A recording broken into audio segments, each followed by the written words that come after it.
1 milyong savings sa loob ng 5 taon gamit ang pinakabagong dividend rate na idineclare ng Pag-ibig sa kanilang MP2 ngayong Feb 27, 2024. Magkano kaya ang monthly contribution mo?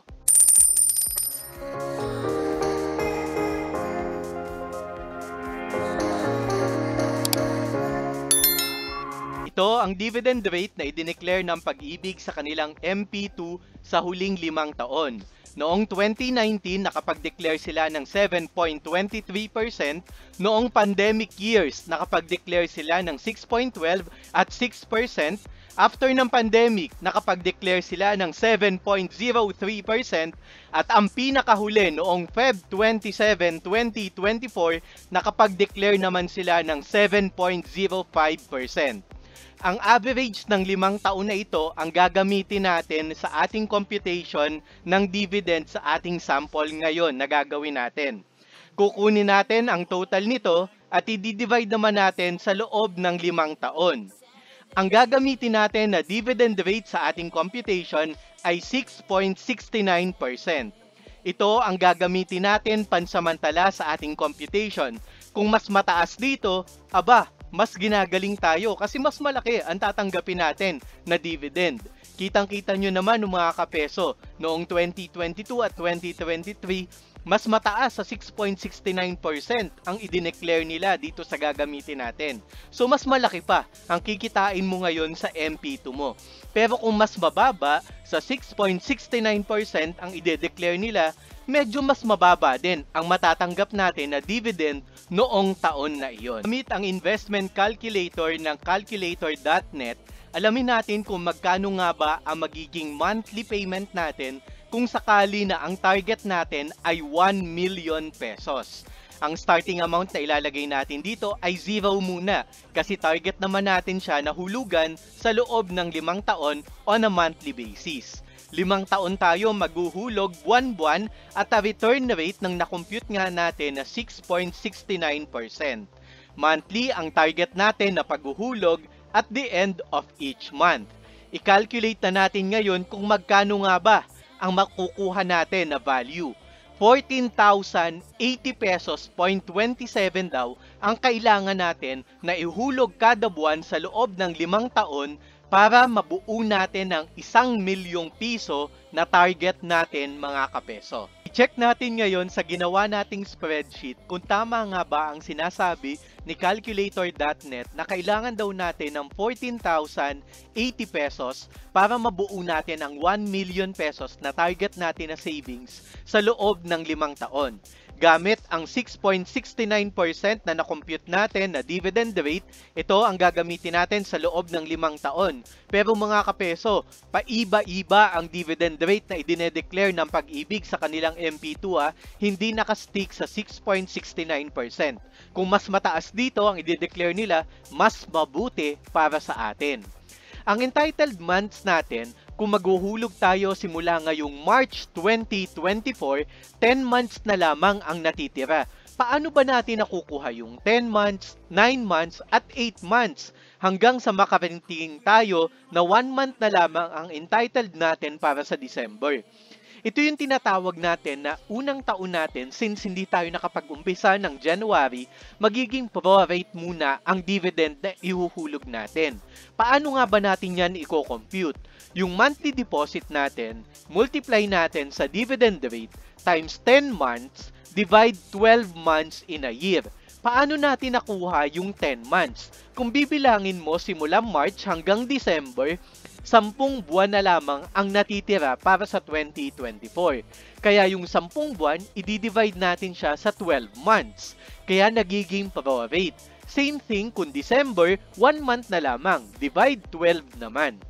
Ang magiging total money natin o yung total na nahulog natin ay 140,802 noong 2024. Ang magiging total money naman natin ay 145K kasi nagkaroon na tayo ng dividend income na 4,317 pesos. Sabi mo kapeso, bakit ganun yung computation ng dividend income? Para nagiging simple interest. Akala ko ba dapat compounding? Ang computation kasi mga kapeso ng Pag-ibig sa kanilang MP2 ay hybrid. Yung unang taon ng paghuhulog natin ng ating monthly deposit, magiging simple interest method muna siya. Pagpa-plus-plusin natin lahat ng kinita na interest on a monthly basis, isasama natin yan sa principal at sa susunod na taon, by year 2025 kapeso, yung total na yan, magiging subject na yan sa buong dividend income computation. Doon naman siya ngayon magiging compounding mga kapeso. Kung makikita nyo dito kapeso, yung 145k na kinita mo last year nung 2024, buo yan. 12 months divide 12 months ang kikita ng dividend income sa 2025. Sabihin natin ngayon kapeso na dire-diretso naguhulog tayo ng 14,080 pesos noong 2025. Makikita mo yung January mo dito kapeso. 12 months divide 12 months ang entitled month niyan. Tapos, nung 2026, ganun ulit. Kasi gusto nating mabuo talaga yung 1 million pesos na target natin kapeso. 14,080 hanggang 2028. Mabubuo natin or hanggang 2029 ng February. Bakit hanggang February 2029? Kasi nag-umpisa tayo ng March. Matatapos tayo ng Feb 29 para sa huling hulog natin. Mawi-withdraw na natin yan ng March 2029. Kung makikita mo dito kapeso, yung huling taon ng paghuhulog mo, 2 months na lamang ang entitled. Bakit? Sabi ko nga kanina, parang 12 months dapat ang entitled ng compounding natin. Pero kung makikita mo kapeso, i-withdraw na kasi natin siya ng March 2029. 2 months ang magiging entitled natin para sa interest. Ang total na naihulog mo kapeso, 844,816 pesos. Pero, ang total na naging dividend income mo, 156,142 pesos. Ang total na mawi-withdraw mo at 6.69% kapeso ay 1,959,000 pesos. Pero sabi mo kapeso, paano yun? Parang ang hirap naman na maghuhulog ako ng 14,080 pesos. Pwede bang 14,000 or 14,100? Pwede kapeso na gawin natin yung 14,000. Subukan natin kapeso ha. 14,000, maghuhulog tayo sa loob ng 60 months or 60 times na maghuhulog tayo ng 14,000. Ang magiging total na hulog natin kapeso sa loob ng 60 months ay 840k. Ang magiging dividend income mo, 155,000. Ang magiging total na withdrawable amount mo ay 995,000 pesos kapeso. At 6.69% pero kung gagamitin natin ngayon ang 7.05, gusto mo ba subukan natin kapeso? Try lang natin kapeso ha. Pero kapeso, hindi to guaranteed lagi na 7.05%. Pwedeng bumaba, pwedeng tumaas sa 7.05%. Subukan lang natin kapeso. Kung 14,000 ang hulog mo monthly at 7.05%, kita mo kapeso. Ang laki ng pagkakaiba kasi ang kikitain mo ay 1,404,346 pesos kapeso. Paano naman kapeso, gusto mo sana na yung target mo na 1 million pesos, ang gagawin mo na lang na paghuhulog ay on a yearly basis. Kasi medyo hassle sa'yo na kada buwan baka malimutan mo na naguhulog ka pala sa Pag-ibig MP2 mo, malimutan mo. So sabi mo, sa loob ng 5 taon, yearly ako maghuhulog sa aking Pag-ibig MP2 using the same return rate. Yearly lamang ngayon ang aking magiging hulog at the end or at the beginning of each year. Magkano kaya ang dapat kong ihulog kada January para mabuo ko ang target ko na 1 million pesos? Sabi sa ating investment calculator, kailangan daw makapag-ipon tayo ng 163,998 pesos. Subukan ulit natin sa ginawa nating spreadsheet kapeso kung 163,998 o gusto mo ba kapeso, dos na lang kasi halos yung kulang. Gawin na lang natin na 164,000 kada taon ang ihuhulog mo sa iyong Pag-ibig MP2. Since mag-uumpisa tayo ngayong March 2024, 10 months muna kapeso magiging entitled month mo ha.